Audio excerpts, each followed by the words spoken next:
الحمد لله رب العالمين والعاقبة للمتقين والصلاة والسلام على أشرف الأنبياء والمرسلين نبينا محمد وعلى آله وأصحابه أجمعين وعلى من تبعهم بإحسان إلى يوم الدين أما بعد. محترم حضرات اور اسلامی ماں اور بہنوں، پچھلے درس میں ہم نے کہا تھا کہ اللہ تبارک و تعالیٰ کے نیک بندوں کی، اولیاء کرام کی، انبیاء کرام، صحابہ کرام کی ہم عزت کریں گے.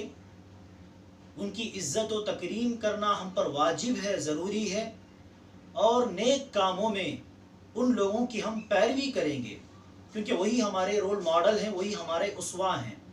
لیکن اس کا مطلب یہ نہیں کہ ہم ان کی عزت کرتے کرتے ان کو اللہ تبارک و تعالیٰ کے مرتبے میں لا کر کھڑا کر دیں.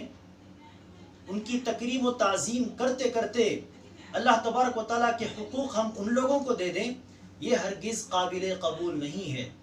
اللہ تبارک و تعالیٰ کے ساتھ کسی کو بھی شریک کرنا جائز نہیں، چاہے وہ مقرب بندہ ہو، کوئی نبی، کوئی رسول ہو، یا ہی اللہ تبارک و تعالیٰ کا کوئی مقرب فرشتہ ہو. اللہ تبارک و تعالیٰ کے ساتھ کسی کو شریک نہیں کرنا چاہیے. اب جو لوگ اولیاء کرام کی قبروں پر جا کے یہ کہتے ہیں کہ ہم ان لوگوں سے بس دعا مانگتے ہیں، یہ لوگ ہماری دعاؤں کو اللہ تبارک و تعالیٰ تک پہنچائیں گے، یہ کہہ کر آگے وہ انہی انبیاء کرام، اولیاء کرام کی قبروں میں عبادتیں کرنے لگتے ہیں، براہ راست انہی کے سامنے سجدے کرنے لگتے ہیں، نظر و نیاز انہی سے مانگنے لگتے ہیں. تو یہ مسئلہ، یہ گمراہی کیسے شروع ہوتی ہے؟ جہاں سے وہ یہ کہتے ہیں کہ ہم دعا مانگتے ہیں، یہ ہماری دعا اللہ تک پہنچائیں گے، گویا کہ ان کو وسیلہ مانگتے ہیں. تو یہیں سے یہ گمراہی شروع ہوتی ہے. ہمیں چاہیے کہ ہم دیکھیں کہ اسلام کے اندر کیا کیا وسیلے بیان کیے گئے ہیں. ہم جو دعا مانگتے ہیں اللہ تبارک و تعالیٰ سے، وہ دعا اللہ کے پاس جلد از جلد قبول ہو جائے، ہماری دعائیں جلد سے جلد اللہ تبارک و تعالیٰ کے پاس قابل قبول ہو جائیں، مقبول ہو جائیں. اس کے لیے شریعت کے اندر کیا کیا وسیلے بیان کیے گئے، ہمیں چاہیے کہ ہم شریعت کی روشنی میں وسیلہ تلاش کریں. جب شریعت کے اندر جائز وسیلے بیان کیے گئے ہیں تو ایسے میں ناجائز وسیلوں کی طرف، ایسے وسیلے جن کا قرآن و حدیث سے کوئی تعلق نہیں، قرآن و حدیث میں کوئی ثبوت نہیں، ایسے وسیلوں کو تلاش کر کے جانے کی کیا ضرورت ہے؟ ہمیں چاہیے کہ ہم قرآن و حدیث کی روشنی میں وسیلے تلاش کریں. تو قرآن و حدیث کی روشنی میں کیا وسیلے بیان کیے گئے ہیں؟ 3 وسیلے میں آپ کے سامنے آج بیان کرنا چاہوں گا. سب سے پہلا وسیلہ، وہ وسیلہ جسے پکڑ کر ہم اللہ تبارک و تعالیٰ کے قریب ہو سکتے ہیں، ہماری دعائیں اللہ کے پاس جلد سے جلد قبول ہو سکتی ہیں. وہ وسیلہ کیا ہے؟ ایک ہے اللہ تبارک و تعالیٰ کے اسماء حسنہ کے ذریعے دعا کرنا. اللہ تبارک و تعالیٰ کے جو اسماء حسنہ ہیں، خوبصورت نام ہیں، ان ناموں کو وسیلہ مانتے ہوئے اللہ تبارک و تعالیٰ کے پاس دعا کرنا.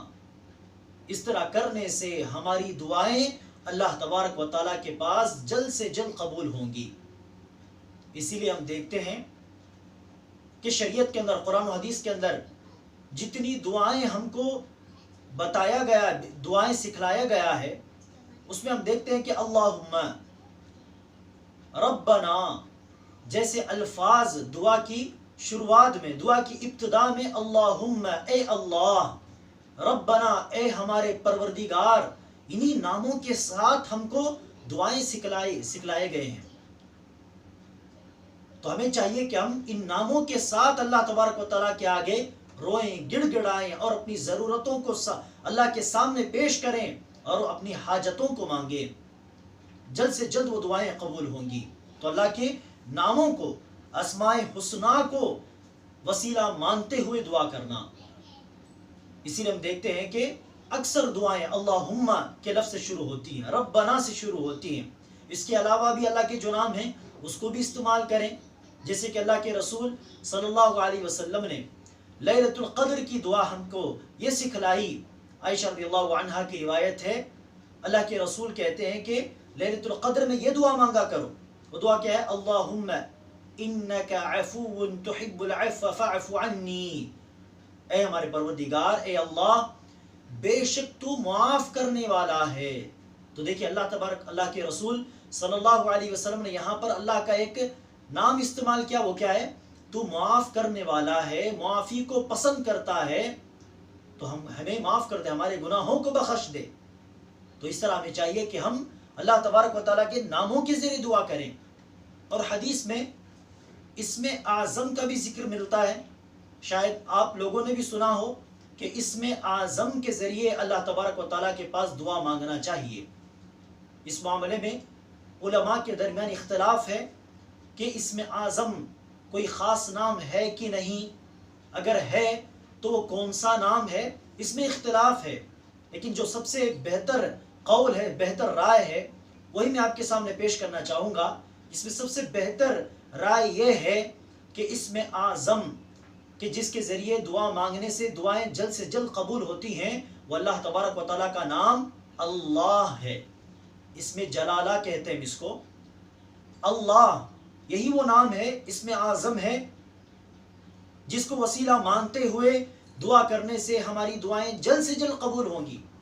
اور یہی لفظ دعا میں بار بار شریعت کے اندر ہم کو بتایا گیا ہے. اللہم، اللہ ہی سے آیا ہوا لفظ ہے اللہم، اے اللہ.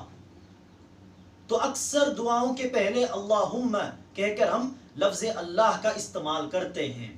اور بعض علماء کا یہ کہنا ہے کہ اسم اعظم کہ جس کے استعمال کرنے سے، وسیلہ ماننے سے دعائیں جلد سے جلد قبول ہوتی ہیں، وہ کیا ہے؟ اللہ تبارک و تعالیٰ کے دو نام حی اور قیوم. جیسے کہ سورہ بقرہ میں آیت الکرسی کی ابتدا میں یہ دو الفاظ آئے، اللہ کے دو نام آئے، اللہ لا الہ الا هو الحی القیوم. اور آل عمران تیسری سورت کی ابتدا میں بھی یہ دو نام آئے ہیں، الف لام میم، اللہ لا الہ الا هو الحی القیوم. اور اسی طرح سورہ طٰہٰ میں بھی یہ دو نام آئے ہیں. تو حی اور قیوم یہ دو نام بھی اسم اعظم کے طور پر شمار ہوتے ہیں. اس کی دلیل کیا ہے؟ ابن ماجہ، سنن ابن ماجہ کی حدیث نمبر 3850 پر 6، اس کے اندر آیا ہے کہ اسم اعظم 3 سورتوں کے اندر اسم اعظم آیا ہے، سورہ بقرہ، سورہ آل عمران اور سورہ طٰہٰ. جب ہم تلاش کر کے دیکھتے ہیں کہ ان 3 سورتوں میں وہ کون سے نام ہیں جو آئے ہیں، تو ہمیں پتہ چلتا ہے کہ الحی اور القیوم.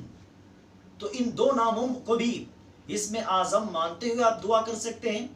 دعا کی ابتدا میں آپ کہیے یا حی یا قیوم، اے حی، اے زندہ جاوید، اے قیوم، اس پوری دنیا کے باغ دوڑ کو سنبھالنے والا، اس نظام کو سنبھالنے والے، میری دعا قبول کر لے. اس طرح ہم یا حی یا قیوم کہہ کر اپنی دعائیں مانگ سکتے ہیں. تو اس طرح اللہ تبارک و تعالیٰ کے تمام ناموں کو وسیلہ مانتے ہوئے آپ دعا کیجئے، یہ جائز وسیلہ ہے. اچھا، دوسرا وسیلہ کیا ہے جائز وسیلہ؟ دوسرا جائز وسیلہ ہے نیک زندہ لوگوں سے دعا کی درخواست کرنا. نیک لوگوں کو آپ وسیلہ مان سکتے ہیں، لیکن کب؟ وہ لوگ زندہ ہوں. زندہ ہوں تو آپ ان سے درخواست کر سکتے ہیں کہ میرے لیے فلاں دعا کر دیجئے اللہ تبارک و تعالیٰ سے. دعاؤں میں یاد رکھیے. تو اس طرح نیک لوگوں سے درخواست کرنا چاہیے، ہر کسی سے نہیں. ہر کس و ناکس سے دعا کی درخواست نہ کریں.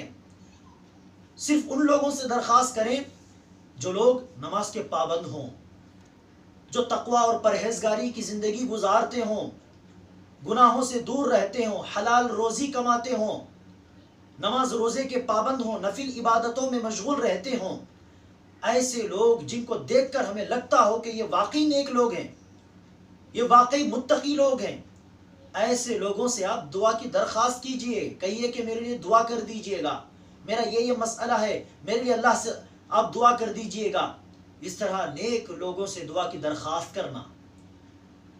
اللہ کے رسول صلی اللہ علیہ وسلم جمعے کے دن منبر پر کھڑے ہو کر خطبہ جمعہ دے رہے تھے.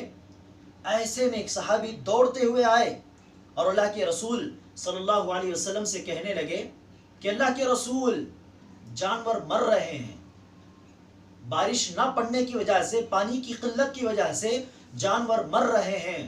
وانقطعت السبل، راستے بند ہو چکے ہیں، کئی سفر ہم نہیں کر پا رہے، پانی ہو تبھی نہ سفر کریں گے، پانی ہی نہیں ہے تو کس بھروسے سے ہم سفر پر نکلیں؟ ایسا نہ ہو کہ سفر پر نکل گئے اور کہیں پانی نہیں ملا اور بھوکے پیاسے وہیں مر گئے۔ سفر کر نہیں سکتے ہیں ہم، راستے بند ہو چکے ہیں، اللہ سے دعا کیجئے۔ تو اللہ تبارک و تعالیٰ نے، اللہ کے رسول صلی اللہ علیہ وسلم نے منبر پر کھڑے ہو کر دعا کیا۔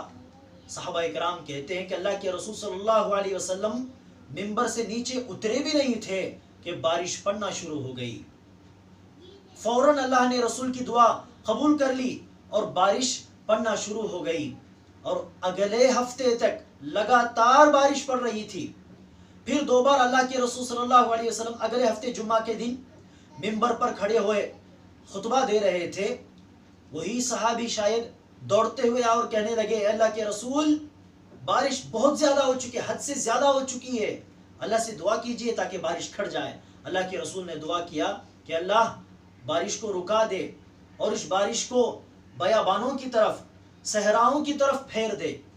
تو بارش رک گئی۔ بخاری شریف کی حدیث نمبر 1017۔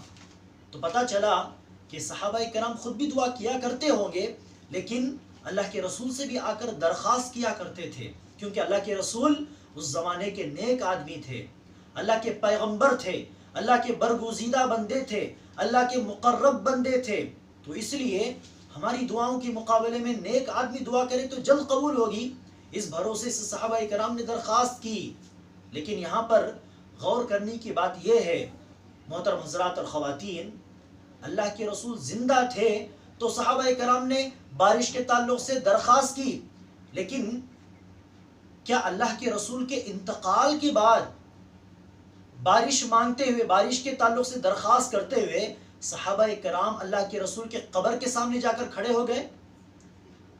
کہ اللہ کے رسول صلی اللہ علیہ وسلم کے انتقال کے بعد اللہ کے رسول صلی اللہ علیہ وسلم کی قبر کے سامنے کھڑے ہو کر صحابہ کرام نے یہ درخواست کی کہ اے نبی، آپ زندہ تھے، ہم آپ سے درخواست کیا کرتے تھے، اب مر گئے ہیں، پھر بھی آپ ہی سے ہم درخواست کرتے ہیں، ذرا ہماری یہ مانگ اللہ تک پہنچا دیجئے، ذرا اللہ سے دعا مانگ لیجئے کہ اللہ تبارک و تعالی ہم پر بارش کو برسائے۔ کیا صحابہ کرام نے اللہ کے رسول کے انتقال کے بعد قبر کے سامنے کھڑے ہو کر یہ درخواست کی؟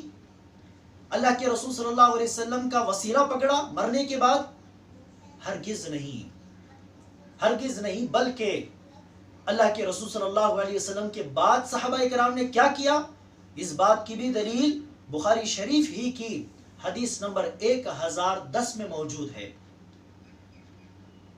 عمر رضی اللہ عنہ کے عہد خلافت میں، خلافت کے زمانے میں قحط سالی ہوئی، بارش نہیں پڑی، تو عمر رضی اللہ عنہ صحابہ کرام اللہ کے رسول صلی اللہ علیہ وسلم کے چچا عباس رضی اللہ عنہ کے پاس گئے۔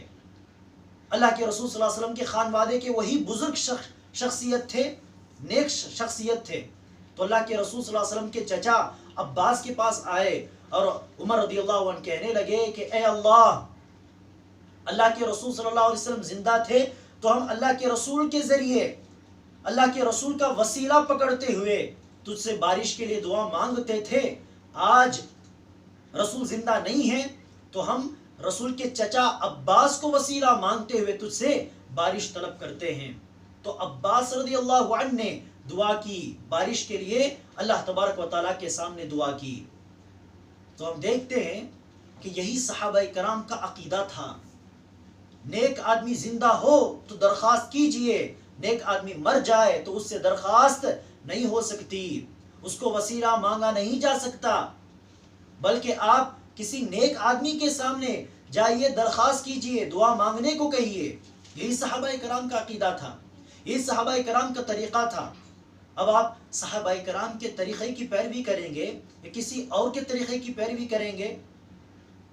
ہم یہ بات اس سے پہلے دیکھ چکے ہیں کہ عقیدے کے معاملے میں، دین کی بنیادی چیزوں میں ہم کو چاہیے کہ ہم صحابہ کرام کی پیروی کریں، صحابہ کرام کا جو عقیدہ تھا وہی صحیح عقیدہ ہے، صحابہ کرام کا جو ایمان تھا وہی صحیح ایمان ہے، صحابہ کرام کا جو طریقہ تھا وہی صحیح طریقہ ہے۔ اب صحابہ کرام کا طریقہ بالکل واضح ہے بخاری شریف کی ان حدیثوں کی روشنی میں کہ اللہ کے رسول زندہ تھے تو اللہ کے رسول کے پاس جا کے درخواست کیا کرتے تھے، جب اللہ کے رسول کا انتقال ہو چکا تو اللہ کے رسول کے قبر پر جا کر کھڑے نہیں ہو گئے، بلکہ اس وقت اللہ کے رسول کے چچا عباس زندہ تھے تو عباس سے جا کر انہوں نے درخواست کی۔ تو ہمیں بھی چاہیے کہ ہم صحابہ کرام کی پیروی کرتے ہوئے نیک لوگ جو زندہ ہوتے ہیں ہمارے درمیان، اولیاء قسم کے لوگ ہوتے ہیں، متقی ہوتے ہیں، پرہیزگار ہوتے ہیں، ان سے آپ جائیے، درخواست کیجئے، میرے لیے دعا کر دیجئے گا، دعا میں مجھے یاد رکھیے گا، اس طرح درخواست کیجئے، کوئی مسئلہ نہیں ہے، جائز طریقہ ہے۔ یہ دوسرا وسیلہ ہوا۔ تیسرا جائز وسیلہ کیا ہے؟ ہم خود اپنے اعمال کو وسیلہ مانتے ہوئے اللہ سے دعا کریں۔ آپ 5 وقتہ نمازوں کے پابند ہیں تو دعا مانگتے ہوئے کہیے کہ اے اللہ میں تیرے لیے 5 وقت کی نمازوں کی پابندی کرتا ہوں، 5 وقتہ نمازوں کی میں پابندی کرتی ہوں، اے اللہ میرے دعاؤں کو قبول کر لے۔ اگر آپ اللہ سے ڈرتے ہوئے حرام طریقوں سے بچ کر صرف حلال روزی تلاش کرتے ہیں تو دعا مانگتے ہوئے کہیے کہ اے اللہ صرف تیرے ڈر کی وجہ سے میں حرام طریقوں کو چھوڑ کر صرف حلال طریقے سے روزی تلاش کرتا ہوں، اے اللہ میری دعا قبول کر لے۔ اس طرح اعمال کو، عمل صالح کو وسیلہ مانتے ہوئے دعا کیجئے، یہ بھی جائز وسیلہ ہے۔ اس کی دلیل کیا ہے؟ اللہ کے رسول صلی اللہ علیہ وسلم نے پچھلے لوگوں کا ایک واقعہ نقل کیا، کہا کہ 3 لوگ سفر پر تھے، اچانک موسلا دھار بارش شروع ہو گئی، زور کی بارش شروع ہو گئی، تو یہ لوگ کسی پہاڑ میں، کسی غار میں اندر جا کر انہوں نے پناہ حاصل کی، اور اچانک سے اس غار کے منہ کو، غار کے راستے کو ایک بہت بڑے پتھر نے آ کر بند کر لیا۔ اب یہ لوگ باہر نہیں جا سکتے، تو ان لوگوں نے کیا کیا؟ اب وہ لوگ پتھر کو ڈھکیل بھی نہیں سکتے، اتنی طاقت بھی نہیں ہے، بہت بڑا پتھر ہے۔ تو ان تینوں لوگوں نے مشورہ کیا اور کہا ہم تینوں اپنی اپنی زندگی میں جو اچھا عمل ہم نے کیا ہوگا، عمل صالح، اسے کہہ کر، اسے وسیلہ مانتے ہوئے ہم اللہ سے دعا کریں گے، صرف اللہ ہی ہماری مدد کر سکتا ہے اور کوئی نہیں۔ تو تینوں نے اپنے اپنے عمل کا اللہ کے سامنے ذکر کیا، اسے وسیلہ مانتے ہوئے اللہ سے دعا کیا، تو پتھر تھوڑا تھوڑا کر کے ہٹ گیا اور راستہ بن گیا، تو وہ لوگ باہر نکلے۔ ایک نے اللہ سے دعا کی کہ اے اللہ تیری خاطر میں اپنے بوڑھی ماں کی خدمت کیا کرتا ہوں، صرف تیرے خاطر میں اپنے ماں کی خدمت کیا کرتا ہوں، خود کھانے سے پہلے، بیوی بچوں کو کھلانے سے پہلے میں اپنی ماں کو کھلاتا ہوں، پلاتا ہوں، میری مدد فرما۔ تو اللہ تبارک و تعالیٰ نے تھوڑا اس پتھر کو ہٹا دیا، لیکن ابھی وہ باہر نکل نہیں سکتے تھے۔ پھر اس کے بعد دوسرے نے دعا کی کہ اللہ تیرے ڈر کی وجہ سے میں نے ایک مرتبہ ایک خوبصورت عورت کے ساتھ زنا کرنے سے میں دور رہا، میں تیرے ڈر کی وجہ سے اس گناہ میں نہیں پڑا، میری مدد فرما۔ تو اللہ تبارک و تعالیٰ نے اور تھوڑا پتھر کو ہٹا دیا، لیکن ابھی بھی وہ باہر نہیں نکل سکتے تھے۔ تیسرے شخص نے دعا کی کہ اے اللہ تیرے خاطر، تیرے ڈر کی وجہ سے میں نے ایک آدمی کی امانت میرے پاس تھی، میرا ایک مزدور آدمی تھا، وہ مزدوری لیے بغیر بھول کر چلا گیا، میں نے اس کی مزدوری سنبھال کر رکھا، اس پیسوں کے ذریعے ایک بکری خریدا، آگے چل کر اتنی برکت ہوئی کہ ایک بکری سے بکریوں کا ریوڑ پیدا ہو گیا، اور اسی پیسوں کے ذریعے میں نے کئی اونٹ خریدے۔ ایک زمانے کے بعد وہ مزدور آیا، اس نے مزدوری مانگی، تو میں نے کہا دیکھو یہ بکریوں کا ریوڑ جو بہت بڑا ہے، اور یہ دیکھو کئی 100 اونٹ جو ہیں، یہ تمام تیری مزدوری ہے۔ اس نے کہا میری مزدوری آپ دے دیں، کافی ہے، آپ میرے ساتھ مذاق نہ کریں۔ تو میں نے کہا کہ یہی آپ کی مزدوری ہے، آپ کی مزدوری کے ذریعے میں نے چند بکری خریدی، تو ان بکریوں میں اللہ نے برکت دی، تو بکریوں کا ایک بہت بڑا ریوڑ پیدا ہو گیا، اور انہی پیسوں کے ذریعے میں نے بہت سارے اونٹ بھی خریدے ہیں، یہ آپ ہی کی مزدوری کا نتیجہ ہے۔ تو میں نے امانت داری کے ساتھ تیرے ڈر کی وجہ سے ان کی مزدوری سے جو جو جانور میں نے خریدے تھے وہ تمام جانور میں نے ان کو دے دیے.